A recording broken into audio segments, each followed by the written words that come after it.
Mr. Chairman, General Dunford, first of all, thank you all for your service to our country. General Dunford, how would you assess our combined arms capability today that we've been involved in counterinsurgency warfare for quite some time, although we're more to an advise and assist role. But I'm concerned about just the fact that we haven't trained for some time.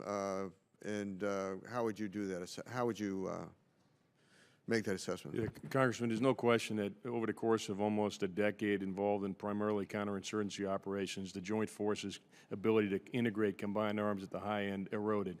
We're probably about 2.5 years or 3 years into focusing on that once again. Are we where we need to be? No, we're not. And that's exactly why we're focused on both restoring full spectrum readiness as well as making sure our exercises regenerate the kind of capability that we had some 10 or 15 years ago, that we were all confident that we had 10 or 15 years ago. Thank you. Mr. Secretary and General Dunford, I'm concerned that I would hope prospectively that we would take a harder look at shifting more capability to the Guard and Reserve and also not allowing them to lapse in to being a strategic reserve and to somehow maintain them as an operational reserve.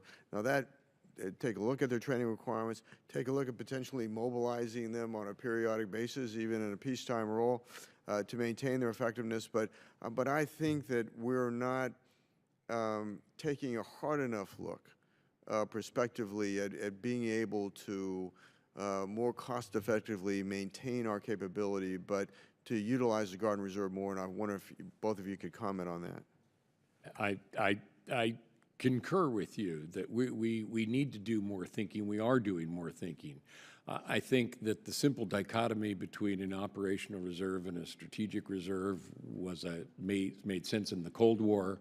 I think the reserve component proved its versatility in the course of the years of war in Iraq and Afghanistan, and is proving uniquely valuable in some particular areas. I mentioned cyber earlier. That's very important. That's not a niche. It's not exotic. It's a critical part of our future. And so I think being creative and effective about the use of the reserve component for strategic effect, but not as a strategic reserve in the old Cold War sense. Absolutely, we are thinking that way, and we need to continue to think that way. Chairman? Congressman, one of my responsibilities on behalf of the Secretary is global force management, and I can assure you right now, in virtually every place where we are, the Joint Force, the Guard and Reserve are fully integrated into that. And of course, as you know, the difference between a strategic reserve and the operational reserve is that we wouldn't typically be using them in a kind of to meet the kind of requirements that we're meeting today. But you can go to South America today. I was there last week. Guard and Reserve are down there doing partnership capacity. You can go to Africa. You can go to Asia.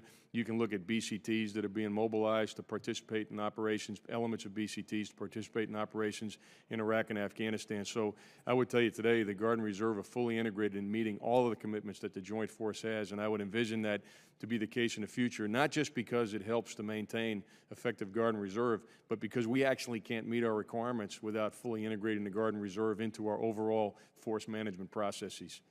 Well, thank you. I do think that there are, I mean, when I look at the personnel cost differences between an active duty soldier and a Guard and Reserve member non-deployed, that they're fairly extraordinary. And so whatever we can do, I think, to be able to save money but maintain capability, I think we really need to take a look at going forward. I think the last question, in your view, this attack in Belgium, is it a result of the fact that we are making gains in Iraq and Syria in terms of rolling back ISIS, and ISIS needs to maintain the narrative of being ascended in order to attract recruits and money from across the radical Islamic world, and that this is a way to maintain that narrative by striking outside their territory?